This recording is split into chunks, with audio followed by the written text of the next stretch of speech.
Hello, je vous retrouve aujourd'hui pour la première leçon de la semaine du handstand. Aujourd'hui, on va focaliser notre attention sur l'apprentissage de la technique et surtout sur une erreur très commune que je vois chez les personnes qui veulent améliorer leur équilibre et trouver l'équilibre du coup sur les mains en handstand. Alors, avant de démarrer, je voudrais simplement dire que il faut vous échauffer les poignets avant de faire cette leçon et de me suivre sur les exercices et que c'est pas forcément adapté à tout le monde. Si vous avez des fragilités au niveau du poignet, du coude, de l'épaule, ou si vous n'avez jamais travaillé les équilibres, alors ces leçons ne sont pas forcément adaptées pour vous. Donc je vous invite à vraiment rester connecté à vos sensations et puis bien sûr de prendre ce qu'il y a à prendre pour vous dans ces leçons. Et puis si vous n'êtes pas encore prêt pour faire la totalité de la leçon, gardez-les pour plus tard et en fonction de votre pratique, de votre expérience et de la répétition des exercices, vous pourrez peut-être les terminer un petit peu plus tard. Alors déjà, on va faire un petit point sur la technique de l'équilibre à l'envers. Donc on va décomposer le corps en 3 zones et ces zones vont être représentées par des blocs aujourd'hui. Donc la première zone à l'équilibre, vu qu'on est la tête à l'envers, ça va déjà démarrer dans les mains. Donc la première zone, ça va être de la main jusqu'à l'épaule, ok, épaule comprise. Le deuxième bloc, ça va être de l'épaule jusqu'au bassin et aux hanches. Et troisième zone, ça va être les jambes jusque dans les orteils. Aujourd'hui, on va vraiment focaliser notre attention sur les 2 premiers blocs. Donc, le positionnement des mains jusqu'à l'épaule et le positionnement de l'épaule jusqu'au bassin. C'est vraiment les 2 blocs les plus importants parce que si ces 2 blocs sont bien verrouillés, après on peut faire n'importe quoi avec les jambes, l'équilibre restera là. Donc c'est vraiment, aujourd'hui on va vraiment se focaliser sur ces 2 blocs-là. Alors, j'aime bien représenter la technique avec ces 2 blocs. Là, la coupure entre les 2 blocs, c'est l'articulation de l'épaule, d'accord? C'est le point de pivot entre le bras et les flancs. Et l'articulation qui est ici avec le troisième bloc, qui est normalement les jambes, ça c'est les hanches et le bassin. Okay. Donc la première erreur que je vois souvent, c'est au lieu déjà de maximiser les chances pour tenir l'équilibre, on va démarrer à partir d'un chien tête en bas ou à partir d'une autre position dans laquelle les épaules ne sont pas déjà fixées au-dessus des mains. Donc ça veut dire qu'on va chercher à trouver son élan en essayant de fixer à la fois le bloc 1 et ensuite le bloc 2 par-dessus. Donc ça fait beaucoup de choses à penser, ça fait beaucoup de choses à gérer et du coup on met beaucoup de force pour s'installer dans l'équilibre, donc il y a de grandes chances qu'on tombe. En revanche, si vous fixez d'abord votre bloc 1 très solide et que ici vous lancez, vous montez le bassin, vous n'avez plus qu'à fixer le bloc 2 sur le bloc 1 qui est déjà solide et verrouillé.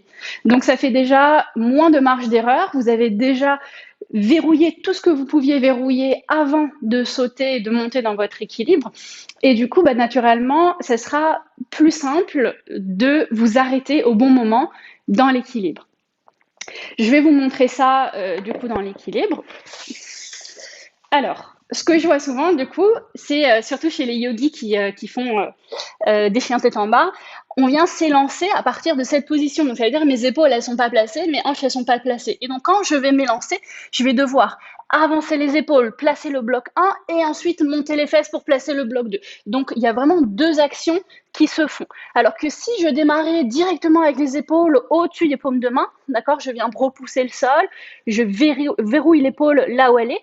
Maintenant, quand je vais lancer les jambes, je vais juste devoir monter le bloc 2 au-dessus du bloc 1. Ok, donc je vous montre la différence. Ici, quand on part de là, je vais devoir arrêter l'épaule au bon endroit, tac, pour trouver l'équilibre. Alors que si je pars ici, mes épaules ne vont pas bouger. Vous allez voir, j'ai juste les fesses qui vont venir se superposer. Tac. Donc du coup, je dois mettre beaucoup moins de force dans la jambe de terre qui pousse le sol quand je suis ici, comparé à quand je suis ici.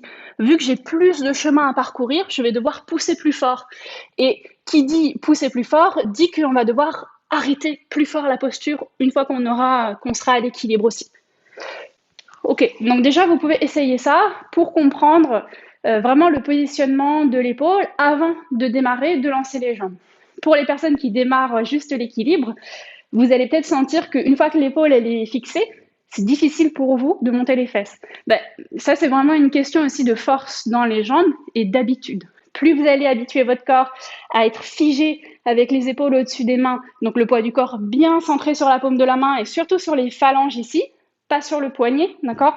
Donc l'épaule est pas positionnée comme ça, l'épaule est positionnée comme ça. Et là, je sens que j'écrase vraiment toutes les têtes des métatarses de la paume de main.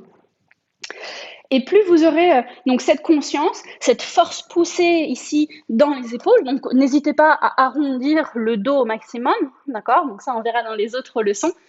Et bien, plus le corps va s'habituer à cette position et vous pourrez la maintenir même avec le bassin qui vient se superposer au-dessus des épaules. Donc, essayez ça. Donc là, je vous ai montré avec le kick, donc le fait de lancer une jambe après l'autre, d'accord? On lance la première jambe derrière et la deuxième se décolle, mais c'est aussi valable avec le saut avec les 2 pieds en même temps. Je vois souvent ça aussi d'un chien tête en bas. On va chercher à monter les fesses ici dans la position du groupé, ok? Alors que ça serait beaucoup plus, on va dire, stable et correct de venir d'abord se positionner ici, donc rapprocher les pieds des mains, ok? D'abord figer l'épaule, repousser fort le sol et ensuite sauter ici délicatement pour venir placer le bloc 2 au-dessus du bloc 1.